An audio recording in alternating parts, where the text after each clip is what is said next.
Today's video is brought to you by ExpressVPN. Hey brother! Oh man, you guys, we are just 6 weeks away from a new Pixar movie dropping on Disney Plus, the much awaited Luca, which thankfully is not going to be behind Premier Access. If you have Disney Plus, you'll just get Luca. In case you don't know, the movie dropped on June 18th and is the coming of age story of two boys growing up in the Italian Riviera. And also, they're secretly sea monsters. A twist that when I saw the original artwork, I did not see coming. I have to say though, love the name Luca for a movie. And it's not just because my own son's name is Luke and that's like the Italian version of Luke. It's really, that's the main reason, yeah. Although fun fact, Luca means bringer of light. And as it looks like there's going to be a lot of tension between two different species in this movie, I can actually see that also coming into play. Anyway, last week, the first full trailer dropped. And so we have been going through it with a fine-tooth comb, trying to determine if and or how it will fit into the Pixar Theory. The Pixar Theory, the Pixar Theory. We're finally going to see it clearly. The Pixar Theory. Guys, before we dive on in, we need to give a huge thank you to today's sponsor, ExpressVPN. Here's a loaded question. How did you choose your internet service provider? Because when it really comes down to it, I bet you didn't. See, ISPs typically have monopolies over the regions they work with, meaning you typically don't have a say in who you work with, which means they can get away with things that you normally probably wouldn't agree to, like data caps or streaming throttles or having your data logged and sold to advertisers. Now, personally, I don't love that. So to prevent them from seeing my activity, I use ExpressVPN on all of my devices. I don't need my ISP knowing I visited this page 50 times trying to decide if I wanted to buy this or not. That is my business. Now yours, because I told you. Dang it. ExpressVPN is a simple app for your smartphone or computer that encrypts all of your data and sends it first through a secure server. And when that happens, ISPs can't see anything, which is great when you consider how much of your life takes place on the internet. I mean, heck, it's my whole job, but it seriously could not be easier to use. You just download the app. There is one button, you press the big button and boom, that's it. You're protected. It's awesome. And even better, it does not slow down your connection at all. So stop handing over your information and protect yourself with the VPN I trust to keep my information safe. And you can visit expressvpn.com/SCB for an additional 3 months free. Again, that is expressvpn.com/SCB for 3 extra months free. One more time, expressvpn.com/SCB, 3 extra months free. Link is in the description down below.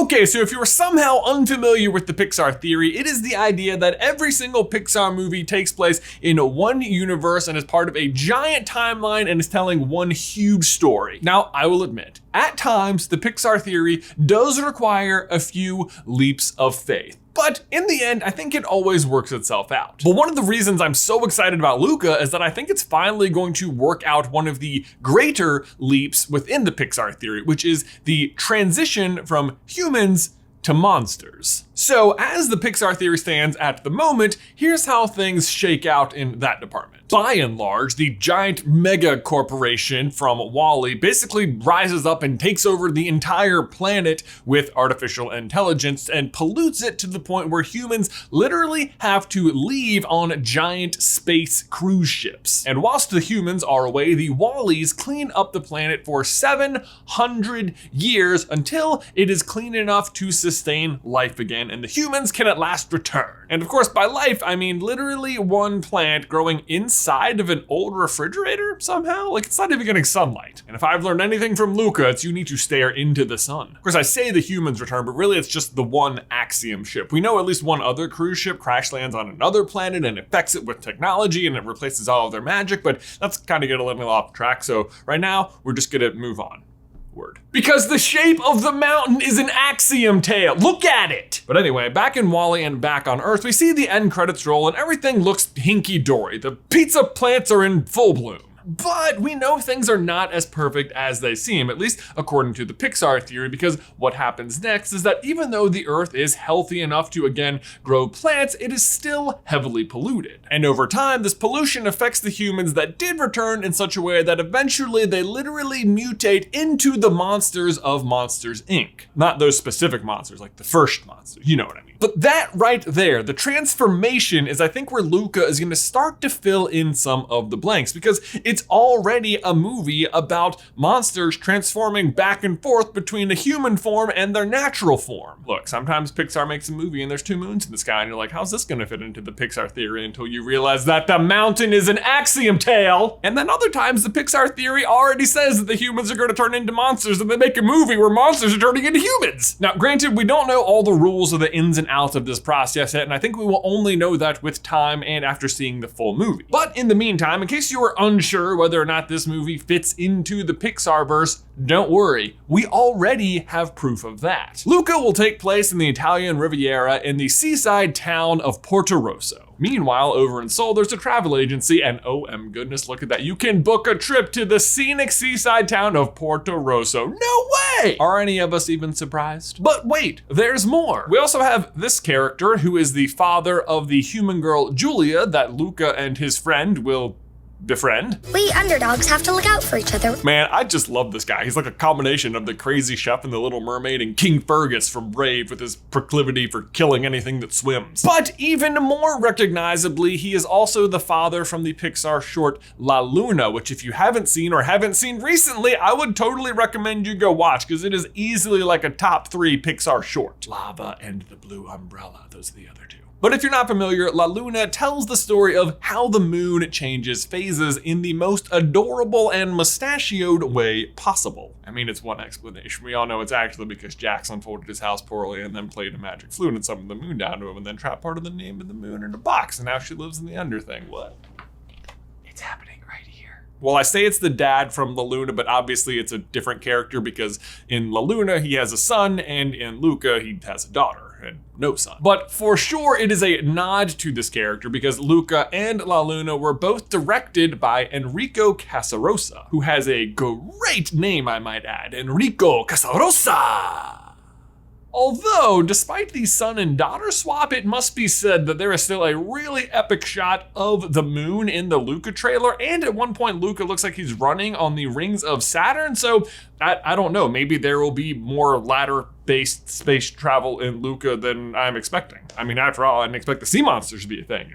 Here we are. On top of that though, the other obvious way that Luca already fits into the Pixar universe is that we have underwater characters with human level intelligence, which fits in super nicely with Finding Nemo, where perhaps you will recall the underwater creatures are really smart. Escape. I wonder what that means. It's funny, it's spelled just like the word escape. Let's go. Okay, bad example, but in Finding Dory, Hank and Dory literally drive a truck. Also, possible Easter egg of Hank right here in Luca. I don't know, it's hard to count the legs, but I think I only count 7. So yes, Luca easily fits into the Pixar universe and even reinforces other Pixar theory ideas already. But the issue I keep running into is that the solution we're looking for is humans into monsters. And in this movie, what we're seeing is monsters taking on the appearance of humans. Which, I mean, on the one hand, if they can look like them and interact with them and reproduce, then I guess that would do it. But still, where did they come from? Well, we have 2 theories. The first one comes from Mans versus Mons, to which you might be saying, what? Yeah, buckle up. This is a real piece of Pixar history here, but if you go back to the year 2002, when the Monsters Incorporated DVD came out, you could access a bonus feature on that DVD titled The History of the Monster World, which was a sketch animated short that explained the origin of monsters. Handy. But in a nutshell, here's what happens. There are Mans and Mons, and the Mons try to make friends with the Mans, but the Mans think the Mons are hairy and smelly and have bad breath, so they chase them out of society. And from there, the Mons swim and swim out to sea until eventually they find an island where, after they start eating the weird fruits and vegetables there, they start to take on weird animal appearances similar to that of the animals living on the island. And after a while, they eat enough fruit to become fully transformed into just different creatures, the monsters, and they decide to get their revenge on the Mans by scaring them, and they've been doing it ever since. And while it's a cool little story, I've never really considered it canon, because it was a very very specific way in which you had to watch it. It wasn't widespread, and it doesn't even make sense with just the Monsters, Inc. movie itself. I mean, even within Monsters, Inc., they say the monster world is a whole different world from the human world. Whereas in the short, they're clearly living in the same world at the same time, which is ridiculous. We all know the monsters are actually in the distant future. They're traveling back in time to collect human memory in their capsules, which is how they power their cities, because human memories are the thing that give everything life, okay? That said, with Luca coming out, parts of the Man vs. Mons short seem more possible. Specifically the part where the Mons swim and swim out to an island in the sea. So I can see maybe why they turn into sea monsters. And from the beginning, it seems like the two groups were actually pretty similar. And this seems to be the case in Luca, with the sea creatures being very human-like. They just live underwater. So maybe what we have in Luca is just exactly this, the Mans vs. Mons, but years and years later. And now two young Mons want to live above the water, and also they can somehow transform themselves to look like humans. Our second theory, however, is that the Mans and Mons thing continues to not be in play at all and is just a bonus feature on an old DVD. Instead, what if the sea monsters we're seeing in Luca are actually from the monster world? Notice in the trailer how killing sea monsters is a really big deal in this particular area of the world. They literally have a statue of someone killing a particularly big one in the middle of town. Then also kindly direct your attention to this scene in Monsters, Inc. Loch Ness, Bigfoot, the Abominable Snowman. They all got one thing in common, pal. Banishment. I'm sorry, Mike, did you say Loch Ness as in the legendary sea monster? Well, things just got interesting, didn't they? We know of at least one famous sea monster from the monster world that has been banished, and now we have a movie where sea monsters live in the human world. Bernie, would you like to do the honors? Coincidence? I think not! Thank you, Bernie. I also think it's worth noting that later on in Monsters, Inc., when Mike and Sully get banished, it's through this door, which is noteworthy because of who they meet through the door, which is another banished monster. Welcome to the Himalayas! So it seems like within the monster world, they are happy to use the same door and or location to banish multiple monsters, which would explain why this particular town in Italy is having such a recurring problem with sea monsters, because they keep using the same door. And yes, I know Loch Ness is in Scotland and this is happening in Italy, but that's really not an issue. They can have multiple locations that they're reusing. The real question you might be wondering though is, why would so many sea monsters in particular be getting banished? Well, it could be anything. I mean, for one, we never see any large bodies of water in the monsters movies, and yet we do know that there are some monsters that can survive and or live underwater. So it's possible it's not even banishment, it's just relocating them to somewhere where there is in fact lots of clean water for them to live in which case it is no wonder they are choosing the Italian Riviera. Like, who's getting banished here? Oh no, please don't make me live there. That was sarcasm. If anyone has a room they want to rent, you just... However, the more banishment style reason they might be sending them through this particular door is because of the unique power they possess to look like humans. Because perhaps you've noticed in the monsters movies that they are super duper afraid of humans. 2319! I tried to run from it, but it picked me up with its mind powers and shook me like a dog. Like, if the monsters see what they think is a human walking around in the monster world, yeah, they're getting banished. And honestly, it does seem like the kind of power they might be able to have. I mean, it's not that far off from Randall's camouflage ability. But if this is indeed what's happening, then we have another weird, fun time loop situation happening where the monsters are banishing monsters into the past, but they can look like humans and interact with them, and they eventually lead back into the monsters. It's a real John Connor situation. I mean, there's even artificial intelligence. Is Terminator part of the Pixar theory? Is Wall-E the Terminator? I'll be back.